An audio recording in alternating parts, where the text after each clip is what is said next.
दो दोस्तों की यह कहानी एक छोटे से गांव के पास स्थित घने जंगल में शुरू होती है। रात का समय था। अजय और रोहित ने सुना था कि इस जंगल में कुछ अजीब और खौफनाक घटनाएं होती हैं, लेकिन दोनों ने इसे मजाक समझकर रात में जंगल की सैर पर जाने का फैसला किया। जंगल में घुसते ही हर तरफ सन्नाटा और ठंडी हवा महसूस होने लगी। पेड़ों की शाखाएं अजीब तरीके से हिल रही थी, जैसे किसी अनजान शक्ति ने उन्हें छू लिया हो। दोनों ने अपने टॉर्च जलाए और गहरे जंगल में आगे बढ़ने लगे। कुछ दूर चलते ही अजय को ऐसा लगा जैसे कोई पीछे से उसके कदमों का पीछा कर रहा हो। जब उसने पीछे मुड़कर देखा तो वहाँ कोई नहीं था। अचानक रोहित ने एक पुरानी झोपड़ी देखी जो कटीले पेड़ों के बीच छिपी हुई थी। दोनों ने सोचा कि थोड़ी देर वहां बैठकर आराम किया जाए।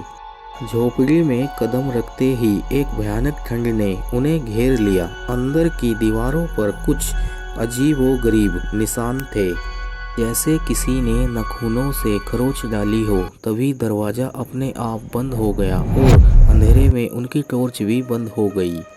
अचानक अजय को किसी के फुसफुसाने की आवाज़ सुनाई दी। तुम्हें यहाँ नहीं होना चाहिए, वह आवाज़ कह रही थी। डर से पसीने से तरबतर दोनों ने झटपट दरवाज़ा खोलने की कोशिश की, लेकिन वह बंद हो चुका था। तभी एक साया दीवारों के बीच से निकलकर उनकी ओर बढ़ने लगा। अजय और रोहित ने चीखने की कोशिश की, लेकिन उनकी आवाज़ गले में ही घुट गई। वह साया अब उनके करीब था और उसकी आंखें जलती हुई लाल रोशनी जैसी थी। अचानक रोहित ने महसूस किया कि उसके पैर किसी अदृश्य शक्ति ने जकड़ लिए हैं। मुझे छोड़ दो, वह चिल्लाया, लेकिन अजय उसकी मदद करने के लिए हिल भी नहीं पा रहा था। साया धीरे धीरे दोनों को घेरने लगा और उसकी भयानक हंसी चारों ओर गूंजने लगी।